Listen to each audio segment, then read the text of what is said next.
어젯밤 원장님과 함께 말을 타고 들판을 달리는 꿈을 꾸었습니다. 저는 상상도 못할 문자를 발견했답니다. 그 문자를 본 순간 제 손이 얼마나 덜덜 떨렸는지 몰라요. 62살 평범한 시골 아낙인 저는 그 긴 세월 동안 우리 영감을 단 한 번도 의심해 본 적이 없었거든요. 그런데 이 문자 하나가 제 마음을 흔들어 놓았지 뭐예요. 그날 밤 남편의 휴대폰 갤러리에는 낯선 정미령의 사진이 수십 장이나 가득했어요. 승마복을 입고 말 위에 올라탄 모습, 해맑게 웃는 얼굴, 레슨하는 뒷모습까지. 30대 초반으로 보이는 그 여자는 3달 전 우리 마을에 새로 생긴 청풍 승마장의 정미령 원장이었습니다. 사진을 넘겨볼수록 제 가슴은 답답해져 왔지요. 이야기는 2달 전으로 거슬러 올라갑니다. 우리 영감 이봉길 씨는 평생 이 마을의 유지로 살아왔어요. 땅도 많고 사람들의 존경도 한몸에 받는 겉보기엔 부러울 것 없는 삶이었지요. 하지만 저는 알았답니다. 평생 공무원으로 일한 영감은 정년퇴직 후 할 일이 없어서 점점 무료하고 공허해지고 있다는 거요. 삶의 활기를 잃어가는 것 같아 늘 마음 한편이 아팠어요. 그러던 어느 날 저녁 밥상머리에서 영감이 헛기침을 하며 말을 꺼냈지 뭐예요. 여보, 저기 새로 생긴 승마장 말이야. 나란 일하는 양반들도 건강에 좋다며 승마를 한다던데 나도 한번 배워볼까 싶어서. 영감의 말에 저는 살짝 놀랐답니다. 저는 그때 이미 영감의 눈빛이 평소와는 다르다는 걸 느꼈어요. 새로운 취미를 찾은 사람의 설렘이라기보다는 뭔가를 숨기려는 사람 특유의 불안함이 섞여 있었거든요. 왠지 모르게 불길한 예감이 들었지만 저는 애써 모른 척했답니다. 그래요. 운동 삼아 다녀보세요. 일부러 덤덤하게 대답했지만 아직은 영감을 의심하고 싶지 않은 마음이 더 컸어요. 하지만 영감의 행동은 점점 이상해지기 시작했어요.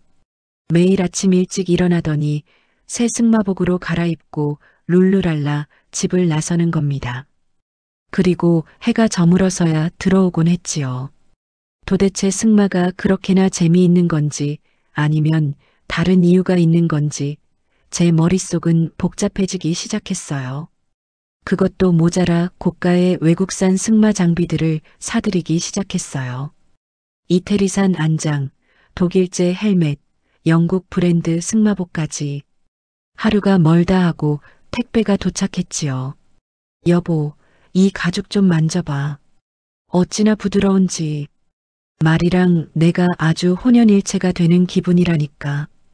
영감은 마치 어린아이처럼 들떠서 제게 자랑했지만 60이 넘은 노인이 저렇게까지 들뜰 일인가 싶어 저는 걱정스러웠답니다.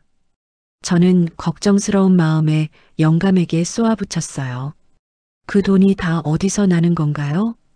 우리 집 곳간 열쇠가 영감 주머니로 옮겨간 모양이네요. 하지만 영감은 아랑곳하지 않았습니다.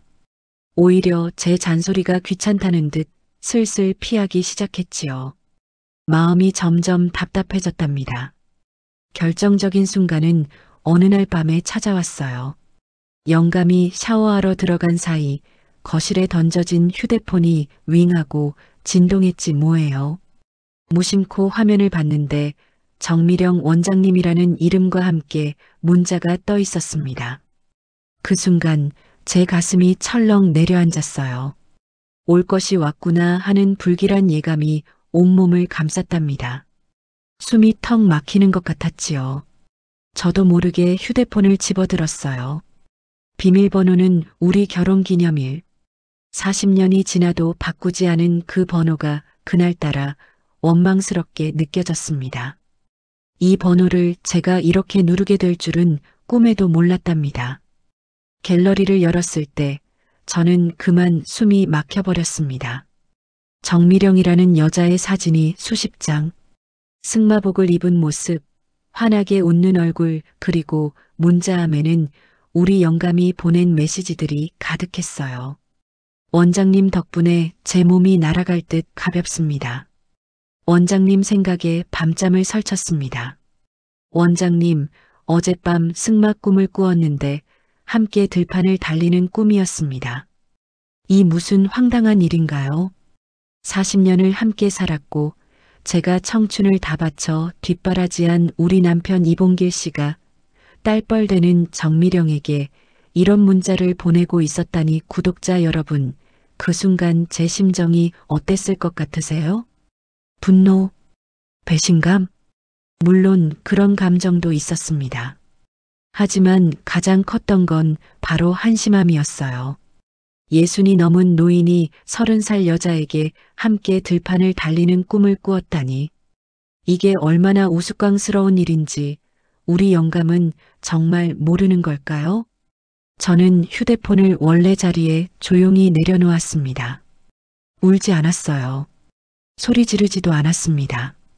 다만 제 속은 천갈래 만갈래 찢어지는 듯 아팠지요. 하지만 여기서 무너질 순 없다는 생각이 들었습니다. 저는 아무 일도 없었다는 듯 태연하게 부엌으로 들어갔어요. 그리고 차분하게 생각하기 시작했습니다. 이 상황을 어떻게 해결해야 할지, 무턱대고 화를 내기보다는 현명하게 대처해야겠다는 결심을 했지요. 며칠 후 저는 직접 승마장을 찾아갔습니다. 제 눈으로 정미령이라는 여자를 확인하고 싶었거든요. 대체 어떤 여자이길래 우리 영감이 저렇게 정신을 못 차리는 건지 직접 봐야만 직성이 풀릴 것 같았지요. 승마장에 도착했을 때 정미령 원장은 학생들에게 열심히 레슨을 하고 있었습니다. 곱비는 단단히, 시선은 정면, 허리는 세우고 발 뒤꿈치는 내립니다. 그녀의 목소리는 카랑카랑했고 자세는 당당했지요. 솔직히 말씀드릴게요. 그녀는 정말 아름다웠습니다. 탄탄한 몸매의 당당한 자세, 그리고 맑고 깨끗한 눈빛. 영감이 혹할 만도 하다는 생각이 들 정도였어요. 하지만 동시에 저는 깨달았답니다. 저 여자의 눈에는 우리 영감에 대한 어떤 감정도 없다는 거요. 그녀는 그저 자기 일에 충실한 젊은 전문가일 뿐이었습니다. 우리 영감의 추궁거림이 오히려 불편했을 거라는 확신이 들었지요. 이 젊은 아가씨에게는 아무런 죄도 없다는 걸 알게 되니 제 마음도 한결 편안해졌답니다. 저는 결심했습니다. 정미령 원장을 만나서 이야기를 해보기로요. 레슨이 끝난 후 저는 그녀에게 조심스럽게 다가가 말을 건넸습니다. 원장님, 잠깐 시간 되시겠어요? 저는 이봉길 씨의 아내입니다. 제 말에 그녀의 얼굴이 순간 굳어졌습니다. 당황과 미안함이 뒤섞인 표정이었어요. 아, 부인, 저는 정말 아무것도. 그녀는 어쩔 줄 몰라 하며 말을 더듬었지요. 저는 그녀를 안심시켰습니다. 알아요. 원장님 잘못이 아닌 거.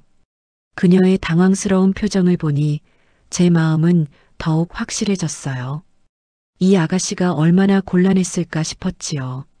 저와 정미령 원장은 조용한 카페로 자리를 옮겨 이야기를 나눴습니다. 원장님, 솔직히 말씀해 주세요. 우리 영감이 많이 귀찮게 했죠? 제 직설적인 질문에 그녀는 한참을 망설이다가 고개를 끄덕였어요. 정미령 원장은 힘겹게 말을 이어갔습니다. 사실 레슨 시간을 자꾸 늘리시려 하고 선물을 주시려 하고 거절해도 계속 다가오셔서 많이 곤란했어요. 그렇다고 단골 손님을 함부로 내칠 수도 없고 그녀의 솔직한 고백에 제 마음은 더욱 아팠습니다. 영감의 행동이 얼마나 추하고 부끄러운지 새삼 깨달았지요. 저는 그녀에게 조심스럽게 부탁을 했습니다. 원장님, 저를 좀 도와주시겠어요? 그녀는 살짝 놀란 듯 저를 바라봤습니다. 네. 저는 제 진심을 담아 설명했지요. 우리 영감이 스스로 깨달을 수 있게요. 저 혼자서는 안 될 것 같아서요. 정미령 원장은 잠시 고민하더니 이내 고개를 끄덕였습니다. 부인, 제가 할 수 있는 일이라면 돕겠습니다. 사실 저도 이 상황이 너무 불편했거든요. 그녀의 진심 어린 말에 저는 안도했답니다. 젊은 아가씨가 어른을 위해 나서주겠다니 정말 고마웠지요. 그날 우리는 카페에서 오래도록 이야기를 나눴습니다. 그리고 영감에게 진짜 승마가 무엇인지 깨닫게 해줄 하나의 계획을 세웠지요. 이제 우리 영감을 정신 차리게 할 시간이었어요. 며칠 후 우리 영감 이봉길 씨의 행동은 더욱 노골적으로 변했습니다. 밤늦게까지 승마장에 남아 정미령 원장에게 술 한잔 하자고 조르고 비싼 선물을 사들고 찾아가기도 했어요. 원장님, 이건 제 작은 성의입니다. 이 봉길이가 원장님을 생각하는 마음이요. 하지만 정미령 원장은 단호하게 거절했습니다. 어르신, 저는 레슨비 외에는 아무것도 받지 않습니다. 영감의 얼굴이 굳어지는 게 제게도 보였습니다. 자존심이 상한 거지요. 뭐요? 내가 이 마을에서 누군데 내 진심을 이리 무시하시오? 영감은 화를 내기 시작했습니다. 그 순간 정미령 원장이 제게 전화를 걸어왔어요. 부인, 이제 때가 된 것 같아요. 드디어 때가 왔다는 생각에 저는 심호흡을 했답니다.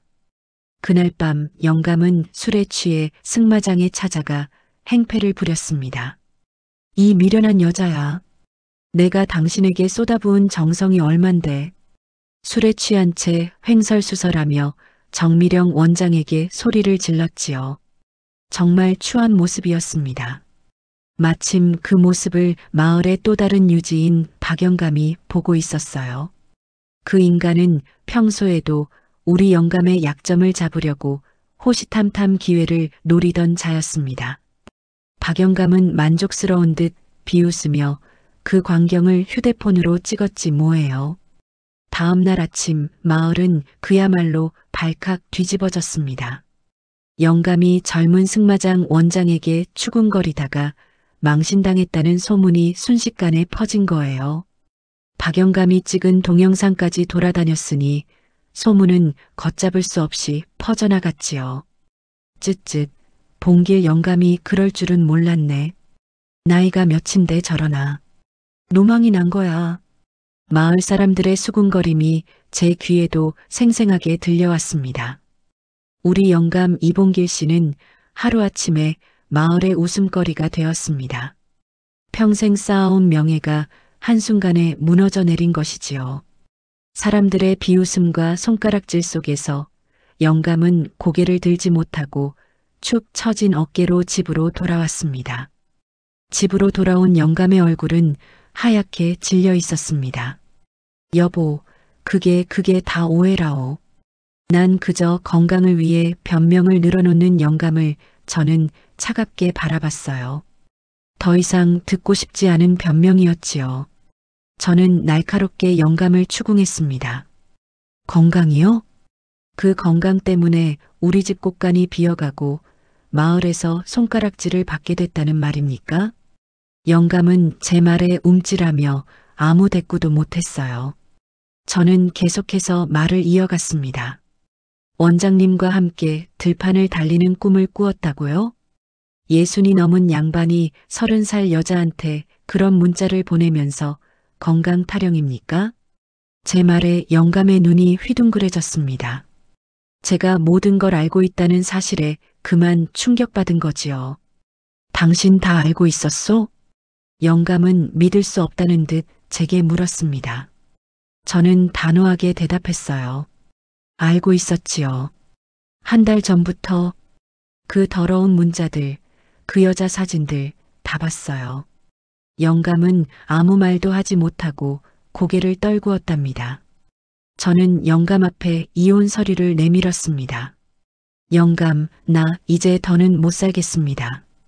제 말에 영감은 벌떡 일어나며 새파랗게 질린 얼굴로 저를 바라봤어요. 여보.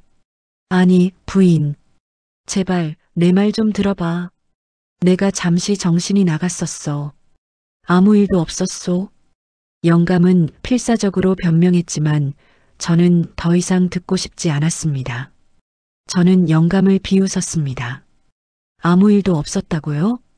당신 마음이 이미 딴 데로 갔는데 그게 아무 일도 아니에요? 40년을 함께 살았는데 당신은 나를 그렇게 쉽게 버릴 수 있었단 말이요? 영감은 제 말에 아무 말도 하지 못하고 그저 서 있었지요. 그 모습에 저는 결심을 굳혔습니다. 저는 미련 없이 짐을 싸서 친정으로 향했습니다. 사실 진짜로 이혼할 생각은 없었어요. 40년을 함께 산 정이 어디 가겠어요. 하지만 영감에게 제대로 된 충격을 줘야만 정신을 차릴 거라는 생각이 들었지요. 이제부터는 저 없이 얼마나 버틸 수 있는지 한번 보자는 마음이었습니다. 며칠 동안 저는 영감의 연락을 받지 않았습니다. 영감은 제가 없는 동안 술에 찌들어 거리를 헤매고 다녔다고 해요. 마을 사람들은 그런 영감을 외면했고 박영감은 오히려 그런 영감을 비웃으며 승마장을 드나들었다는 소식도 들려왔지요.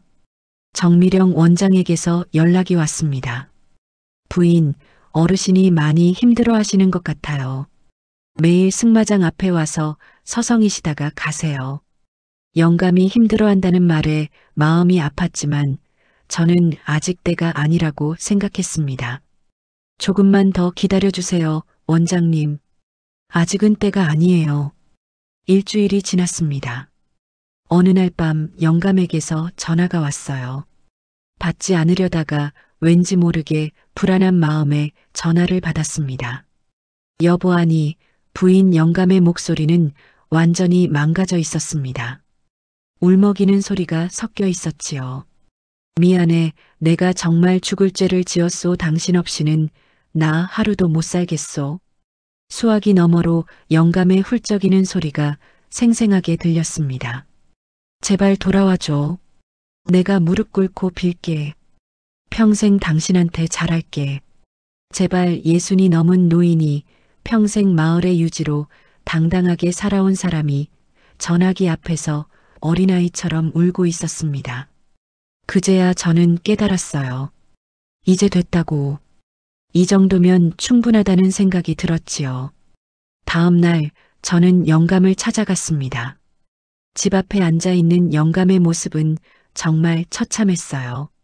수염은 덥수룩하게 자라 있었고 눈은 충혈되어 있었습니다. 며칠 동안 제대로 먹지도 자지도 못한 게 분명했지요. 그 처량한 모습에 제 마음도 찢어지는 듯 아팠답니다. 제가 영감하고 부르자 영감이 고개를 들었습니다. 저를 보자마자 눈물이 주르륵 흘러내렸어요. 부인, 당신이 와줬구려. 영감의 목소리에는 그동안의 고통과 안도가 뒤섞여 있었지요. 저는 영감의 팔을 잡아 일으켰습니다. 비틀거리는 영감을 부축해 집 안으로 들어갔어요. 이제는 제가 영감을 일으켜 세워야 할 때라고 생각했습니다. 그리고 마당 한쪽에 있는 낡은 삽과 호미를 가리켰습니다. 저게 뭔지 알아요? 영감은 어리둥절한 표정으로 삽과 호미를 바라봤습니다. 삽이랑 호미? 저는 영감의 눈을 똑바로 쳐다봤어요. 그래요. 당신이 앞으로 탈 말이에요. 영감은 여전히 어리둥절한 표정을 지었습니다. 무슨 소리요? 저는 단호하게 말했어요. 영감, 당신이 진정으로 승마해야 할 곳은 말 위가 아니에요. 바로 이 땅이에요. 당신이 지켜야 할 것은 당신의 허망한 욕망이 아니라 바로 이 가정이고요. 저는 영감에게 새로운 승마를 제안했습니다. 내일부터 당신은 이 밭을 일굴 거예요. 당신의 두 발로, 당신의 두 손으로. 그게 당신의 새로운 승마가 될 거예요. 영감은 한참 동안 말이 없었습니다. 그러다가 천천히 고개를 끄덕였어요. 알겠소. 내가 해볼게. 그 말에 저는 조금 안도했답니다. 다음 날 아침 영감은 정말로 밭에 나갔습니다. 평생 손에 흙 한 번 묻혀본 적 없는 사람이 서툴게 삽을 들고 땅을 팠어요. 금세 땀이 비 오듯 흘러내렸지요. 하하, 이게 이렇게 힘든 일이었어? 영감은 헐떡이며 힘들어했지만 저는 마루에 앉아 그 모습을 지켜봤습니다. 처음에는 솔직히 얼마나 갈까 싶었어요. 사흘이면 포기할 줄 알았지요. 그런데 영감은 포기하지 않았습니다. 첫날, 이틀, 사흘, 일주일이 지나도 영감은 매일 아침 밭에 나갔어요. 손에는 물집이 잡히고 허리는 끊어질 듯 아팠을 거예요. 하지만 영감은 묵묵히 삽을 들었습니다. 그 모습에 저는 영감이 정말 변하고 있음을 느꼈답니다. 어느 날 정미령 원장이 우리 집 앞을 지나갔습니다. 밭에서 땀 흘려 일하는 영감을 보더니 잠시 멈춰 섰어요. 그리고 저를 향해 작게 고개를 끄덕였지요. 저도 고개를 끄덕여 인사했어요. 말없이 통하는 것들이 있었습니다. 우리 둘의 계획이 잘 진행되고 있음을 확인하는 순간이었지요. 그날 저녁 저는 영감에게 따뜻한 차를 내밀었습니다. 고생했어요. 오늘 많이 힘들었지? 영감은 지친 얼굴로 저를 보며 웃었어요. 아이고, 몸이 부서지는 줄 알았소. 근데 이상하게 승마장 다닐 때보다 지금이 더 개운해. 그 말에 저는 빙긋 웃으며 말했답니다. 그게 당연하지. 제 땅에 제 발 딛고 서 있으니까. 영감은 제 말에 멈칫했습니다. 그리고 한참을 생각하더니 말했어요. 당신 말이 맞았소. 내가 정말 바보 같았어. 영감의 진심 어린 고백에 제 마음도 한결 놓였답니다. 이제야 영감이 진짜 승마의 의미를 조금씩 깨닫기 시작했구나 싶었지요. 한 달이 지났습니다. 영감의 밭에는 조그만 새싹들이 올라오기 시작했어요. 직접 심은 배추와 무, 고추와 상추. 영감은 매일 아침 밭에 나가 싹들을 들여다봤습니다. 마치 아이를 보살피는 부모처럼요. 여보, 이것 좀 봐. 배추싹이 이렇게 올라왔어. 영감의 얼굴에는 오랜만에 진짜 웃음이 떠올랐습니다. 승마장에서 보이던 그 들뜬 표정과는 달랐어요. 진심으로 뿌듯해하는 얼굴이었지요. 저는 그런 영감을 보며 따뜻하게 말했어요. 잘했네요, 영감. 이제 좀 사람 같아 보여요. 영감이 허허 웃으며 받아쳤습니다. 허허, 이제야 사람 같다니. 그동안 내가 뭐였던 게요? 저는 짐짓 모르는 척 답했지요. 글쎄요. 허망한 꿈 쫓아다니던 늙은 망아지. 우리는 오랜만에 함께 소리내어 웃었습니다. 그 웃음소리가 얼마나 정겹던지요.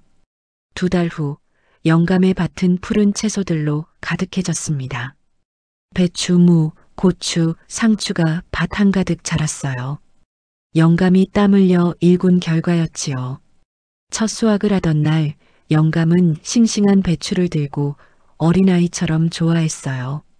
여보, 이것 좀 봐. 내가 키운 배추야.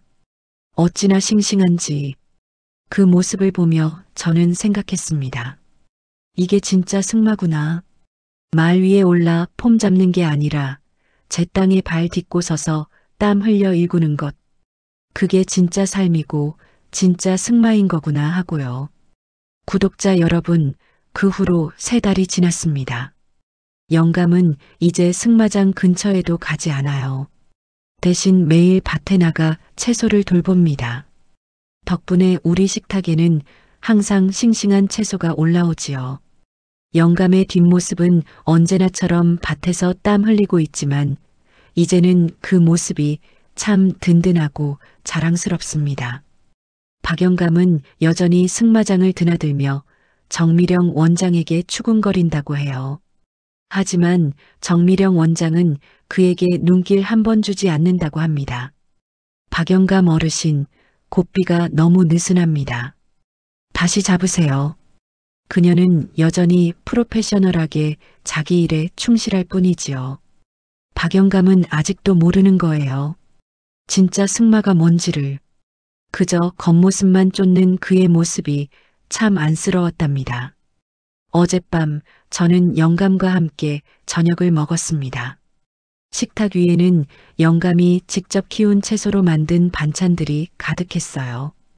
그때 영감이 제 손을 잡았습니다. 여보, 내가 정말 큰 잘못을 저지를 뻔했소. 당신이 아니었으면 나는 평생 허망한 꿈만 쫓다가 모든 것을 잃었을 거요. 영감의 눈에는 진심 어린 후회가 가득했답니다. 저는 영감의 손을 마주 잡았습니다.